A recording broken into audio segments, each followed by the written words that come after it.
Let me start out by saying I tournament fish 9 months out of the year, and it's essential that you show up on tournament day with all your bait on hand.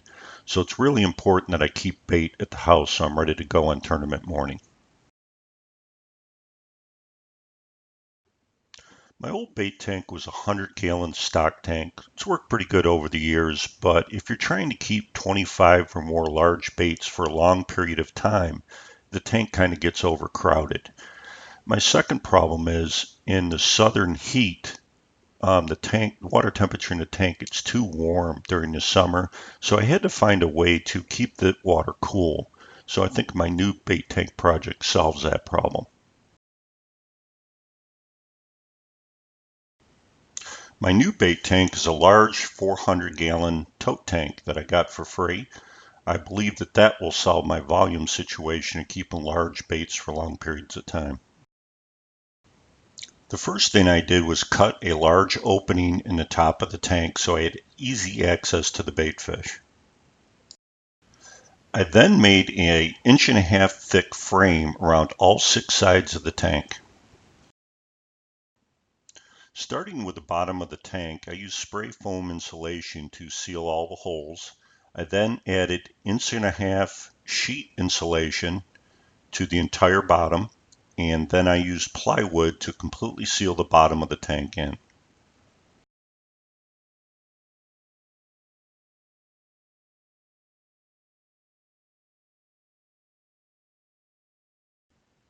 I then did the same thing with all 4 sides of the tank using the inch-and-a-half sheet insulation and sealing it in with plywood.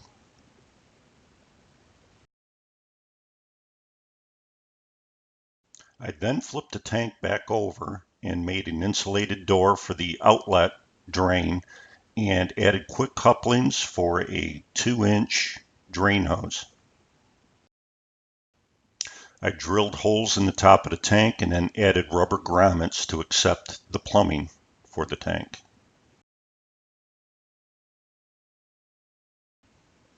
I have a 1/2-inch water line running from my well that allows me to add fresh water to the bait tank whenever needed.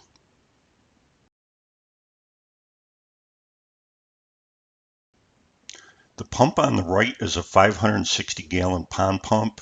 The plumbing comes right up through the top of the tank and into the inlet of my filter system. This is my bio filter for my bait tank. Pretty simple concept, just a little tote. This is the water inlet and this is the water outlet. The idea behind it is I got this PVC pipe that I drilled holes in. That'll be my spray bar for the water coming in. And then this will be the outlet. Got holes drilled in the bottom. The water will travel up through this pipe, go through, and right out the outlet. So put the outlet pipe in, put the spray bar in, and this is just a little extension piece that goes in the drain. So if for some reason the filter material clogs and the water level gets too high in the bucket, it'll automatically drain out so the tote doesn't overflow.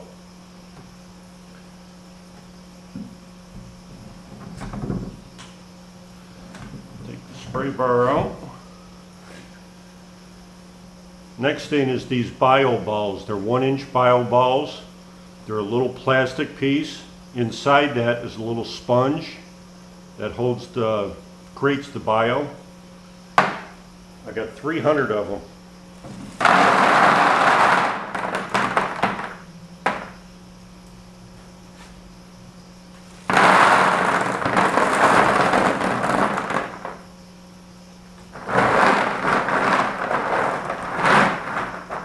Those are the 300 bio balls in there. And then I have a stage of bio pads that will also create bio. Largest one goes in the bottom.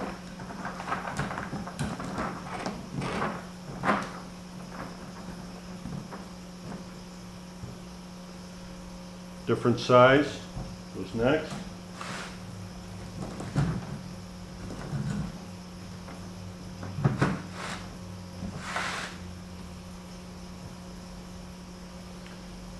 Much finer pad.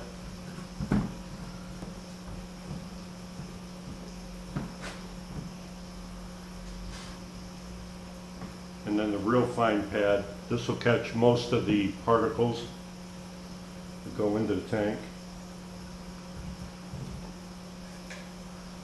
Add the spray bar back.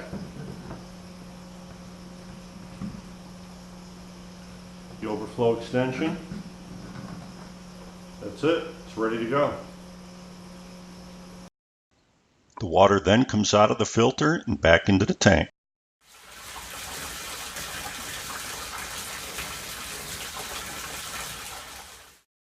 I also added a drain valve to drain the water out of the tote whenever I want to clean the filter system.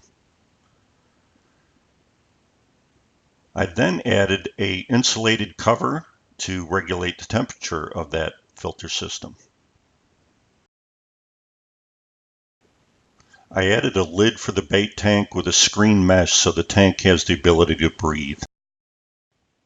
I added a second pond pump on the left that has a pre-filter on it. Also, both filters have quick couplings to disconnect the filters so I can lift them out and clean them at any time. The water from the second pump comes up out of the top, goes into a T, and the valves force it off to the left. The water travels down the tube into a second filter that has a biofilter in there and a UV light, and then it travels up into the inlet of the chiller. The water then exits out of the top of the chiller, goes into the back of the bait tank, and then spills into the front side of the bait tank. On that second pond pump, I also had the ability to switch some water valves and instead of sending water to the chillers, send water to the garden hose. That way I can fill the bait tanks on my boat with the same chilled water the fish have been in. I then created an electrical box with several switches to allow me to turn different pumps on and off at any given time. That's it. That's my bait tank project. This tank isn't for everyone, but it'll suit my needs just fine. I also have two air stones that I added, one in the front, one in the rear of the tank.